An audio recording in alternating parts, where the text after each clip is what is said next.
오늘 선을 넘지 않는 것이 성공이다라는 제목으로 함께 말씀을 나누겠습니다.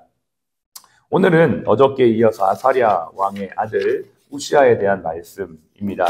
우시아는 16세의 왕이 되었고 무려 52년을 통치합니다. 남유다에서 가장 오랫동안 통치했던 왕이 55년 므낫세라고 하는 왕인데요. 그 다음 52년을 통치했던 왕이 우시아입니다. 꽤 긴 시간을 통치했죠.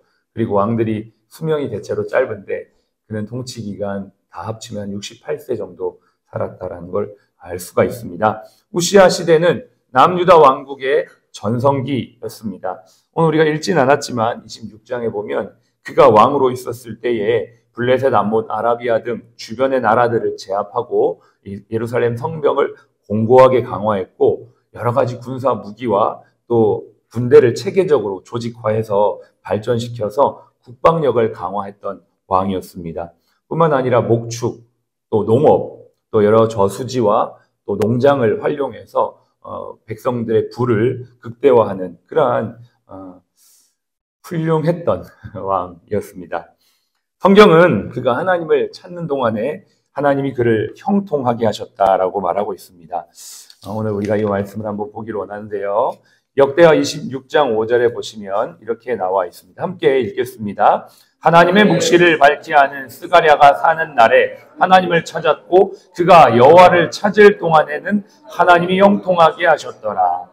그렇습니다. 그의 통치 52년 중에 한 40년 정도는 나름 선한 왕으로 하나님을 찾았던 왕이었습니다. 그가 하나님을 찾았을 때 하나님은 그와 함께 하셨고 그를 도와주셨고 그는 하나님의 도우심으로 형통한 삶을 살았습니다. 이 형통이라는 건 어떤 의미냐면 모든 게 잘 된다 이런 의미라기보다는 하나님의 뜻과 계획에 일치되는 삶을 형통이라고 말합니다. 우리 시편 1편 1절에 여호와의 말씀을 주야로 묵상하는 자가 형통하다 그랬는데 그런 사람이 고난도 없고 환난도 없고 그런 게 아니고요. 하나님의 뜻, 때로는 고난이 있고 어려움이 있지만 하나님의 뜻과 일치된 삶을 살아가는 것이 형통이다. 이 우시아도 하나님 의지하며 살았을 때 왜 어려움이 없겠습니까? 여러 가지 어려움이 있었지만 그럼에도 불구하고 그 어려운 순간을 하나님이 도와주셨고 하나님의 도우심으로 잘 이겨냈던 것을 성경은 말해주고 있는 것이죠.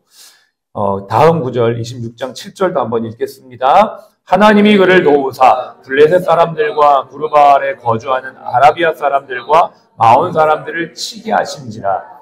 그래서 전쟁에서 승리하게 하신 하나님, 모든 대적의 위협으로부터 지켜주신 하나님을 이 우시아가 경험했던 것이죠. 마지막 15절 말씀 또 읽겠습니다. 또 예루살렘에서 재주 있는 사람들에게 무기를 고안하게 하여 망대와 성곽위에 두어 화살과 큰 돌을 쏘고 던지게 하였으니 그의 이름이 멀리 퍼지면 기이한 도우심을 얻어 강성하여짐이었더라.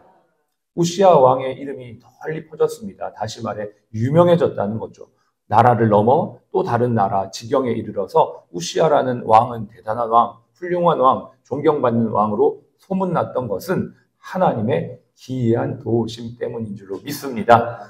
오늘도 우리가 여기에 있는 것 돌아보면 정말 하나님의 도우심입니다. 하나님이 함께 하셨고 하나님께서 지켜주셨고 어려운 순간, 힘든 순간이 있었지만 지금까지 걸어오게 한 모든 것이 하나님의 은혜인 것을 오늘도 고백하면서 이 은혜가 계속 주님 앞에 가는 그날까지 있기를 간절히 소원합니다.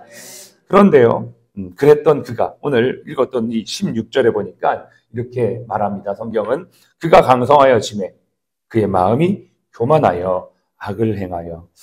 항상 그런 것 같습니다. 잘 되면 문제가 생깁니다. 네, 잘 될 때, 잘 나갈 때, 부자 될 때, 또 뭔가 문제 없이 형통할 때, 권력을 얻을 때, 이렇게 될 때가 문제가 있는 것 같습니다. 세상의 모든 문제는 사실 선을 넘는 데서부터 시작하는 것 같아요. 창세기에도 하나님께서 사람에게 선악과를 먹지 말라, 모든 걸 다 누릴 수 있고 관리할 수 있고 쓸 수 있지만 선악을 알게 하는 그 영역은 하나님의 영역이기 때문에 그거 넘지 말라. 근데 그거 넘었어요. 그러면서 문제가 생겨버리게 된 거죠. 사람 관계도 선이 있습니다. 부부 관계도 선이 있습니다. 지켜야 될 선을 넘는 순간 부부 관계 유지되기 힘듭니다. 부모 자식 가운데 아무리 친밀해도 선이 있는 것입니다. 스승과 제자의 관계 가운데도 선이 있는 것입니다. 법도 선이 있습니다. 이 선을 넘으면 안 됩니다. 그러니까 아예 선을 바꾸려고 합니다. 이것은 하나님 보시기에 악한 것입니다. 주춧돌을 옮기지 말라고 했습니다. 하나님이 지계석을 옮기지 말라고 율법에 분명히 말씀했습니다. 근데 그걸 옮겨서 선을 바꿔버리는 더 나쁜 악을 지금 이 나라 정치인들이 하고 있다는 걸 우리가 꼭 기억하면서 하나님 그거 기뻐하지 않는다는 거 분별하며 기도해야 될 줄로 믿습니다.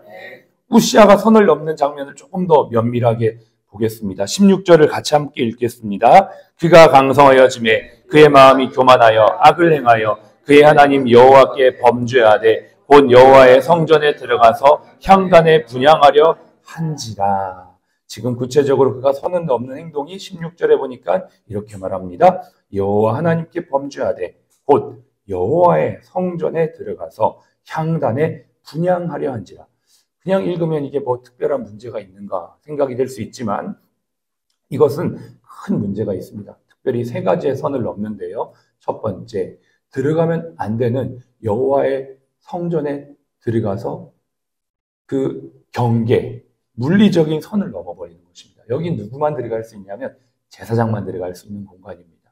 하나님께서 그렇게 정해놓으신 공간이고 그 공간엔 제사장만 들어가야 되는데 왕인 그가 이 선을 넘어 그 물리적인 선을 침범해 버린 것입니다. 그리고 이가 들어가서 무엇을 하려고 하는 겁니까? 18절에 보면 우시야 왕 곁에 서서 그에게 이르되 우시야여 여호와께 분향하는 일은 왕이 할 바가 아니요. 여기에서 여호와께 분향하는 역할은 왕의 역할이 아니라는 것이죠. 역할의 선을 넘었어요.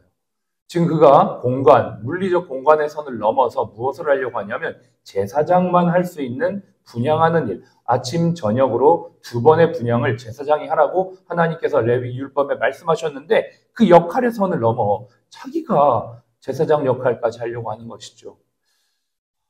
참 심각한 문제가 지금 현재 대한민국에도 일어나고 있는 것 같습니다. 대통령이 선을 넘어서 재판관, 대법원장의 역할까지 하려고 하는 것 같아요. 그거 문제가 있는 것입니다. 선을 넘으면 안 됩니다. 역할의 선이 정확하게 정해져 있습니다. 그런 아사랴를 여호와의 용맹한 제사장 80명이 뜯어말립니다.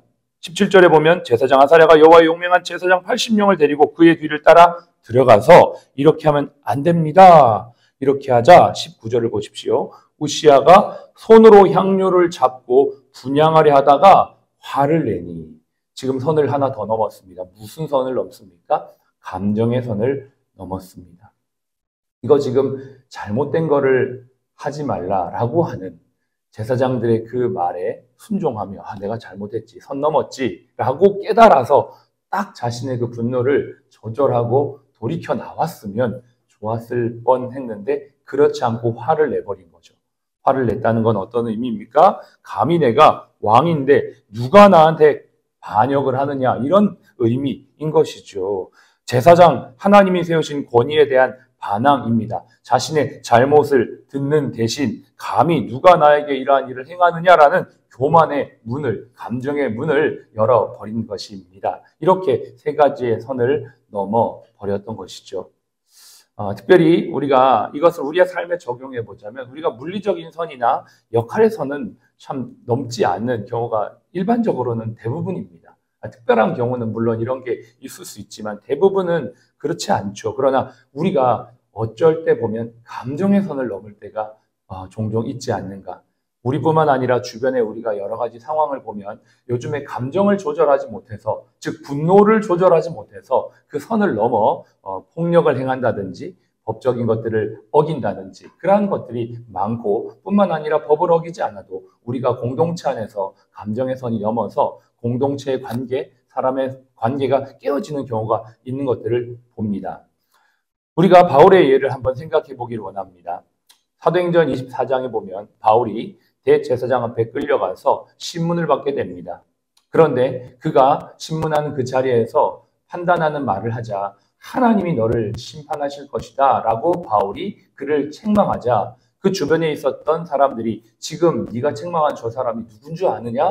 저 사람은 대제사장이다. 대제사장 아나니아다. 이렇게 얘기를 하자 바울이 이렇게 반응합니다. 5절을 같이 읽겠습니다. 바울이 이르되 형제들아 나는 그가 대제사장인 줄 알지 못하였노라. 기록하였으되 너의 백성의 관리를 비방하지 말라 하였느니라 하더라. 자신의 감정의 선이 딱 넘었습니다. 물론 이 감정의 선은 의로운 분노입니다.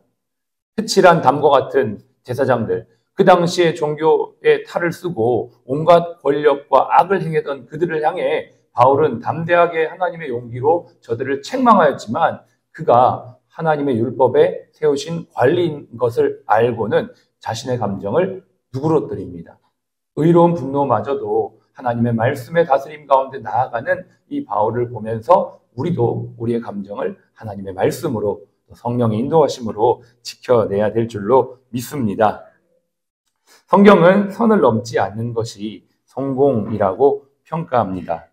위대한 어떤 성취보다 하나님이 주신 범위 안에서, 역할 안에서 최선을 다하는 것, 그리고 그것을 넘어가지 않는 것이 성공인 것이죠. 저와 여러분들이 그러한 성공의 삶을 오늘도 살아가기를 간절히 소원합니다. 마지막으로 한 군데만 더 보기를 원하는데요. 이 18절에 우리가 보면서 이런 내용들이 있었습니다. 18절을 한번 보겠습니다. 우시야 왕 곁에 서서 그에게 이르되 우시야여 여호와께 분향하는 일은 왕이 할 바가 아니오. 이렇게 기록하고 있습니다. 왕이시여 라고 부를 수도 있고 또 그렇게 불러야만 어쩌면 그 공식적이고 또 직책적으로는 맞는 표현인데 여기에 우시야여라고 하는 이름을 부릅니다. 이것은 무슨 의미가 있을까? 하나님께서 왕 이전에, 직책 이전에 한 사람의 관계로 하나님의 사람으로 부른다는 것을 알 수가 있습니다. 우리가 어떠한 하나님 앞에 섰을 때 나중에는 어떤 직분, 직책으로 평가도 받지만 하나님과 내가 얼마나 인간적이고 또 인격적인 관계 안에서 그분의 말씀을 순종하며 살았는가가 어쩌면 더 우선적인 판단 기준일 수 있는 것이죠. 또 하나의 의미가 있습니다. 우시아여라고 하는 것은 왕이 이기 전에 당신은 지금 선을 넘고 있는 죄인이요 라는 의미입니다. 이 성소에서의 진짜 왕은 여호와 하나님 한 분밖에 없고 당신도 하나님 앞에서 하나의 죄인인 것을 깨달으시오 라는 그러한 의미를 담고 있는 것이라고 저는 생각을 합니다. 하나님 앞에 오늘 저와 여러분들이 섰습니다.